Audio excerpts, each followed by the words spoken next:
stop is On the Radar Radio. Stand clear of the closing doors, please.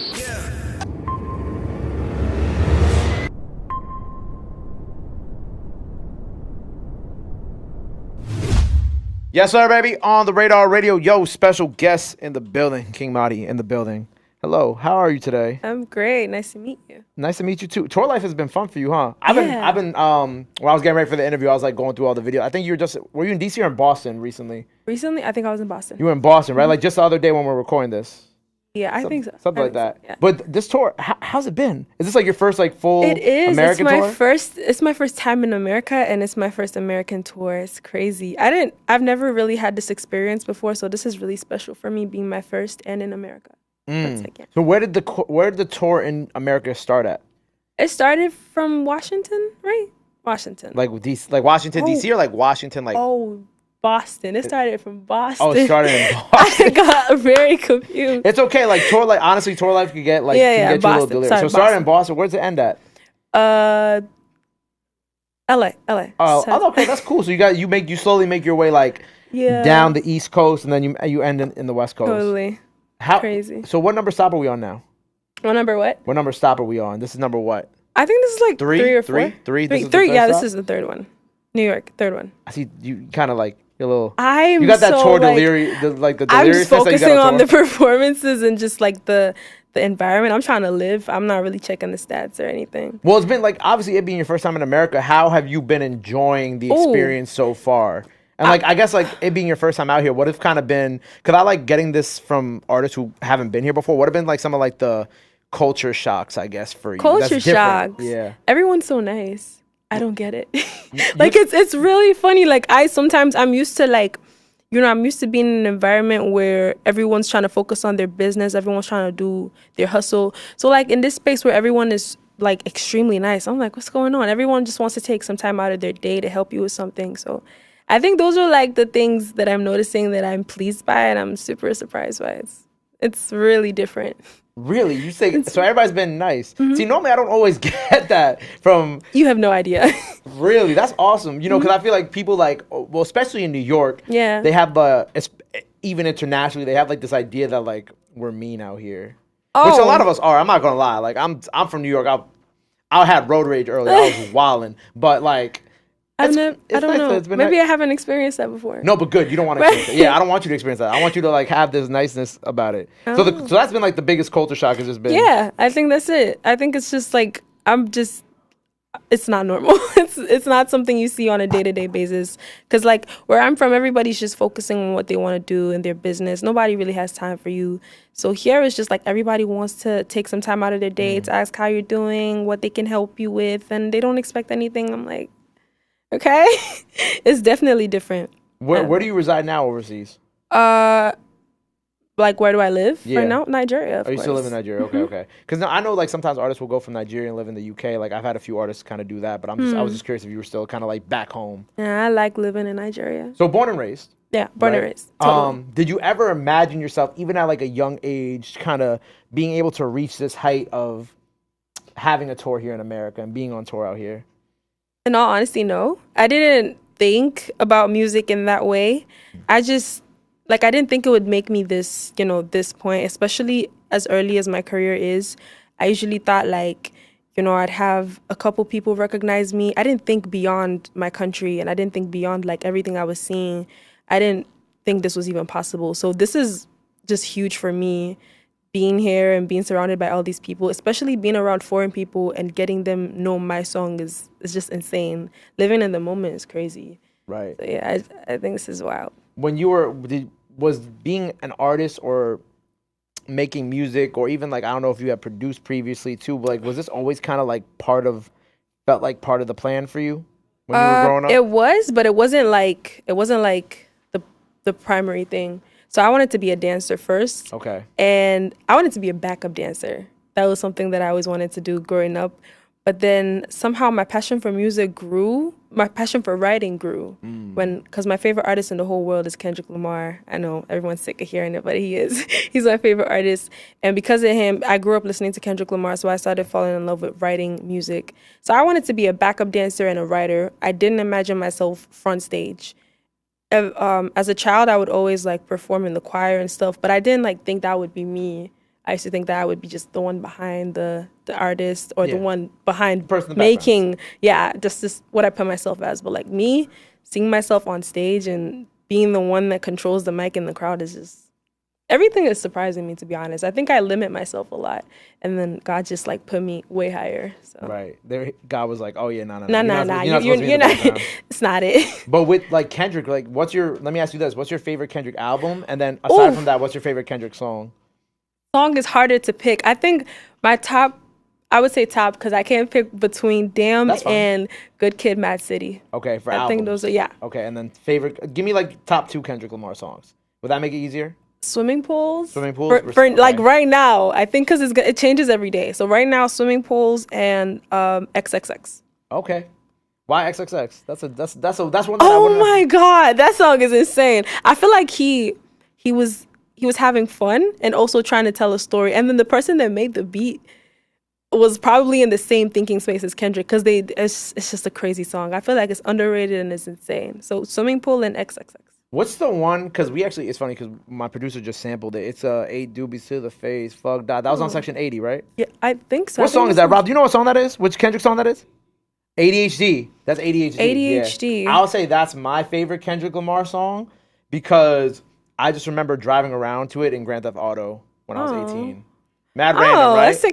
That's a cute story. Right, mad random. Yeah. Grand Theft Auto, just driving around, killing people in Grand Theft Auto, but bumping Kendrick Lamar while I'm doing it. Yeah, that's a gangster thing to do. But I think my favorite Kendrick album would be probably To Pimp a Butterfly. To Pimp a Butterfly, ooh. Yeah. Because I feel like that album, crazy. The albums that came out around that time, it was like, that kind of put me on the course of my life that I feel like I am on now is like 2014 Forest Hills Drive by J. Cole. Mm-hmm. I was in college at the time. That was my freshman year. Yeah. And that was like a very kind of like finding yourself album, growing up album. Yeah, that's a good album. To Pimp a Butterfly was like a more introspective look inside of yourself album. Mm-hmm. And that kind of came my sophomore year when I was trying to start to figure out what I wanted to do with my life. All right. But To Pimp a Butterfly is definitely my favorite. And I think my favorite Kendrick song is ADHD. Okay. I don't know why no one's picking Mr. Moral. As a Kendrick fan, I can't even talk about that. Hey, look, personally, and I'm man enough to admit I don't ever say albums are bad, and I don't think it's a bad album at all either. I just want to say that off the rip. I just feel like his past albums are too hard to beat. Yeah, and he set the bar too above the moon. Yeah. It was too much. I think if I ever go back to therapy and I listen to the album, I'll be like, yes, I understand this album more and I appreciate it more. Mm-hmm. But I think certain albums just don't hit until you're in a certain space in life. And there've been like older albums that I've like, not Kendrick related, but that have like, I enjoy them, but back then I didn't like them. You thought it was mid, and then now it's like, yeah, I get that. And Mr. Morale and the Big Steppers, I feel like is a great piece of art, but it's not like, to me, like an amazing album that I listen to all the time. That hurt me. Well, I'm not saying I'm not even Kendrick, but that hurt me. No, but the thing is, I'm not saying the album's bad. I'm saying the album's incredible, but to me, I just don't listen to it all the time. Damn. I mean, it's beautiful. For me, I feel like because he's made too many good albums, that one didn't stick out to me. Because I'm still obsessed with Good Kid, Mad City, and Damn. I feel like Damn was his most commercial album. Damn was definitely the most commercial album. This was definitely the most like kind of like... Yeah, where he had like this really recent type of... And yeah. Like he had like an epiphany. And he's like, I'm going to make some real artsy ass shit. But that's why that was Damn. Like, Cry With You? Cry For You? The one where him and the girl are arguing back and forth? Oh! Now that one was I don't know what he was thinking. That's like the only song that I ever like. That's the only song on that project I was like, yeah, I've been there before and I relate to that. But the rest of the project I was like, not yet. But I'm sure I'll get there. But and the song with Blast is beautiful too. I like that song a lot. And the Kodak interludes I really love. Like I really do like some of it. It's just I just didn't have replay value for me. That's what I meant to say. Yeah. Well, I'm still stuck on Good Kid, Mad City, so I don't know. Right. I feel like when I leave it, I'm gonna like open my ears to the other album, but I'm just still playing it over Damn and Good Kid, Mad City. You know what that is for me? That's SZA's Control with me. I haven't been able to fully open my ears to SOS because I still listen to SZA Control all the time. Oh, that happens, yeah. Yeah, it's just like how you said that your ears are still stuck on those, and it's hard. Sometimes when they make too good of an album, you're like, I can't move on just yet. You just really want to keep playing that album. I get it. But how did he kind of like? What do you feel like you took from Kendrick that you kind of apply to your career and your music now? Oh, it's hard. So at the beginning of my career, when I started writing for myself, I had to, so I'm African, I'm Nigerian, right? And our music's called Afrobeat. And when you're making Afrobeat, you kind of have to be very, very precise, and you have to be very serious with it, because you have to make people music that's relatable, music that people can enjoy. And so for that reason, I had to reduce my Kendrick Lamar a lot, because I wanted people to be able to relate to me. I wanted people, because not a lot of us grew up listening to Kendrick. And I think that was the reason why it doesn't really show. But then, trust me, I feel like when I'm writing my poetry or when I'm writing my own lyrics for like future albums that I plan on releasing, y'all ain't gonna believe who's actually behind the pen. Right. Like kind of like Afrobeats is like an intro, but like do you also want to do other things? I do. I definitely want to do the type of music that I have intent on making in a couple years from now is not, it's not like anything that I think I've made before, and not like anything that I want to make right now. So it's crazy. I feel like that's when my inner Kendrick's gonna show. But like people, obviously, they see me and they think like, oh, you're probably like a Britney Spears fan. I love Britney, but like they just see me and think of all the feminine aura and everything. It's really crazy. How old were you when you started writing? Solidly, my first songwriting gig for another artist was probably like 10. Yeah. You were 10? Yeah, I was 10. It was crazy because like what type the person, of songs were you writing at 10? It's not even I was listening to Kendrick and my mom had to put a censor on it because like I wasn't prepared for the language. Like I think my mom was really pissed off at me, but I would still listen to Kendrick regardless on my tablet. And the first songwriting I did, it wasn't like the song you would think. It was more like I just had like input on the person's song. I didn't write a whole song. So the person was writing and I was just putting in one or two, and the person was like, okay, you actually know what you're doing. And then we came up with the song and he recorded it. And I mean, then I didn't know anything like royalties or anything, but you know, he was just like, appreciate it. The song is solid. You should really think about writing more and growing your talent. He told my mom that I could be a poet. And so from there, I started taking writing way seriously. At 10 years old? Yeah, that was the first time I remember, but it wasn't like a whole me song. It was the first time I discovered that I was going to be a good writer. And then obviously, like recently, it's been going crazy. Like, oh, it's been insane. I mean, like, you know, when I was doing more of my research with you, like, I know last year, like, C Finish was kind of like the beginning of that, like on TikTok, which is like interesting because like you kind of speaking to you kind of come from like that, like, you know, that Kendrick Lamar era where it's like, you know, there isn't like a TikTok that like is the driving force behind a lot of music that, you know, is made popular. God bless you. But for you, right, like with C Finish, like, did you was there like a plan? Like, okay, I'm gonna try to get this to go big on social media and TikTok, or was it kind of like something that, you know, like TikTok, you wake up the next day and it's just like, wow, holy shit, like this is going. To be honest, it wasn't planned. So for the longest time on TikTok, I was posting covers of other artists' music. I had never put out an original. I would just do some freestyles and something, but I was never like doing any of my stuff. And most times when I would do covers, they would blow up and people would start using my covers of the artist's songs to do videos. And I was like, oh, okay. So I went to the studio this day. I had already written songs, but I didn't plan on releasing any music. So it wasn't like it was, you know, like step one, do this or anything like that. Went to the studio and met with a producer named Ramani. That was the first time I met him. And I went there for a backup job to do like backup vocals on a song. And he played me this song that was so pretty. And this beat, rather, that was so pretty. And I was like, oh, can I try to freestyle on it? He was like, yeah, sure, why not? So I freestyled C Finish, and he loved it. And he was like, yo, this is really hard. And I was like, you think so? He was like, yeah. So I told him, can I post it? Because then I was just posting everything. Because that's literally the end of, C Finish wasn't supposed to be a song. It was just content. So I was like, can I post? He's like, yeah, sure, you can post it on TikTok. So I posted it on TikTok, and I abandoned it. Like, right after I posted it, I was so scared that I posted a cover right after, because I was like embarrassed. I was like, oh, this is not a song that you guys know. This is so weird. So I posted an Oxlade song right after I did the song. I posted it to cover that up because I didn't want my friends to, I think it was Oxygen, O2. Okay. Yeah, I did that. And then afterwards, I think like a couple days, my friend just called me like, yo, is this your song? And I'm like, yeah. And it's like, it's blowing up. And then I checked TikTok and I was seeing 10,000 videos. I'm like, okay. This is happening. We moved a little bit. I was actually I was like, wow. And then, you know, somehow it just blew up. And I was like, okay, this is actually happening. So somehow I accidentally entered the scene. Accidentally. I didn't even plan to. I wasn't planning on it. It wasn't like, oh, it's 2021, this is my year. Nah, it wasn't like that. It was more like I'm trying to post content, but somehow everyone loves it and is demanding for me to drop the music. So that's basically how everything went. Well, then, it gets even crazier because then you followed up this year with Olay and that's So what's the story behind that record? How did y'all come together for that record? How did that happen? I was, after that, before I released See Finish, I was signed to J-Town Music. And while after that, the next plan was to release a project, a body of work.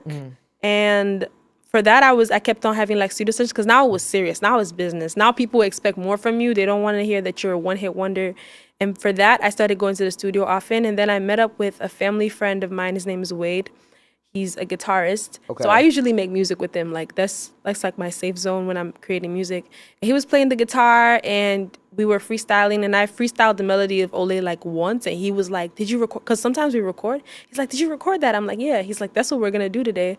So we got the melody first and then I started writing on something that I've never written about. I'm terrible with love songs. I suck when it comes to love songs. That's one thing that I think I'm trying to improve on, writing love songs. So he was forcing me to write a love song, but I was like, if I'm going to make a love song, I'm going to do it the way that I would want to create a love song, which is wanting love that's not mine. And he was like, okay, that's one way to look at it. And at first it was a joke, but then we finished it and I laughed about the song because I'm like, yo, this is so bold and confident. It's so like confrontational. This is nothing like what I would say in person. And he's like, it's fire. So I sent it to Miss Joy, and she listened to it and she called me the day I sent it to her. She called me. She was like, yo, this song is hard. She loves the backup. It sounds like, because her favorite artist is Brandy. She was like, it sounds like a Brandy thing. I was like, really? And then it was just a really happy day for us. And we just planned that it was going to be on my project for sure. Yeah. So that was the plan for Olay. It was going to be on my project and that was it. And all of a sudden, Buju does like a video to See Finish. And I'm like, no freaking way. So I go to his DM. I'm like, thank you so much. I'm a huge fan. Oh, my God, this is crazy. And he's like, we should get into the studio. Your music excites me. We get into the studio, and I'm scared as hell. So I'm basically shaking because I'm like, I don't know what to do. Like, this is a huge artist. And, like, I don't know if I create a bad impression, if I do some whack music, I can't take back this time. And this is a once-in-a-lifetime opportunity. So I'm already shaking. I don't know what to do until he's like, okay, just play me something. And then I play him Olay and he's like, yeah, this is the one he wants to jump on. So it was just, everything was just fast and beautiful. That man is incredibly intelligent. The way he wrote his verse was something that I think made me understand that I have so much to learn. Because he's just... What do you feel like it made you feel... I mean, how do I phrase it? Like, what do you feel like you feel like you need to learn after hearing his verse? I felt like I was pretty confident of myself until I like watched him write, and I was like, oh, nah, I have too much to learn because like the way he writes is so mature and intelligent. Like he thinks about it from a perspective that I would have never thought about it. He turned it into a movie. So I was singing, and I'm like, okay, this is how I feel. I want somebody. And then he made it look like this is the scene we're at, right? You come with yours. I'm like, I'm having a whole scene in my head because his lyrics are making me think of it in that way. I'm like, okay, I need to get back to my literature and everything because this is insane. And then, the feeling, his voice, it's just is incredible. I think that's basically the whole record. The process and the growth is incredible. So the whole record is just blessed. That's fire. How old are you? I'm 17. That's crazy. Nah. Come on. I don't know a 17-year-old who articulates themselves as well as you or talks about Kendrick Lamar like that. I don't even think most 17-year-olds even listen to a single Kendrick Lamar album. Oh my God, no, that's not true. That is. You want to put money on it? That's a fact. That's a fact. No way. Yo. You got a cousin, right? Who's 17? You got like some. How old's your brother?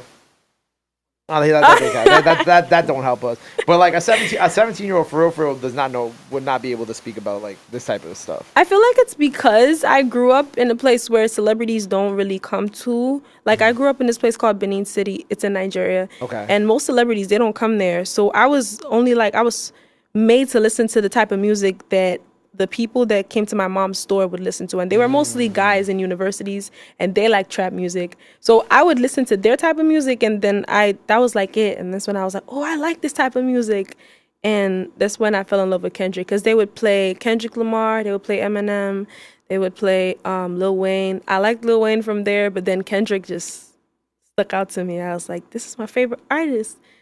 So, but I wasn't allowed to play it in the house until I got older. So. Right, until you, I was now the 10-year-old stuff looks a lot. I wasn't allowed to play it in the house. 10 years old, listen to Kendrick. I was starting to do the math in my head. I was like, the math ain't mathing in the head. My mom was like, nah, my mom didn't let me listen to Kendrick for a while. I was like, how old was I when I first started? I was 18. So when I started listening to Kendrick, because that's when GTA came out. That's when Section 80 came out. Wow. I was like 17, 18. So like 2013, 2014, something like that. You were like a baby when Kendrick came out. That's crazy. It was. That makes me feel old. Well, you know what? Fix the mic. Well, now that I feel old, so what we have coming up? What are we working on? You got the My project on the way? yeah, it's coming. It's coming real soon. It's coming next month. Okay, well, what's the project called? It's self-titled. Self-titled. Okay, yeah, self-titled. You know. Dope. So we obviously Olay's on it. Anybody else on it with you, or is it mostly just you on this? It's meant to be a surprise, but the EP is trying to speak more about me than my abilities to collaborate. It's more about like what I have to bring and the type of story that I have to tell. So fire. More love songs on there? Did you kind of break that barrier yet or not? I never. I don't. I think I have to like firsthand experience it for me to know how to actually write that thing because it's hard. We gonna get some of the Kendrick pen on there then? In a way. Okay. There was actually supposed to be, but we're still skeptical about showing that side. We don't know how the acceptance is gonna be. So I guess that's what's stopping us from going full, Madi type thing. Right. Well, I'll be excited to see that side. I would be excited for it to come out. I think that's but yeah, we're gonna build till I get there. Well, I'm excited for you. Well, by the time people see this, Olay performance out now, so go check that out. New project, self-titled, on the way. What else? Anything else we got coming up that people gotta know about? Where they can follow you at, all that good stuff. Now is the time for you to let them know. This camera on the right here. Oh, okay. Hi guys, what's up? My name is Qing Madi. I'm a singer, songwriter, and dancer. And you can follow me on Instagram at Qing Madi, QINGMADI, TikTok, same thing, Twitter, Facebook, YouTube, everywhere. Boom. Well, there you have it. Make sure you go follow her, go run to the performance, go look out for that project. Go show us some love, go show us some support. Love is free, support is free. But y'all already knew that. Till next time, Qing Madi on the radar. We out. Bow. Love. Appreciate you. That's fire.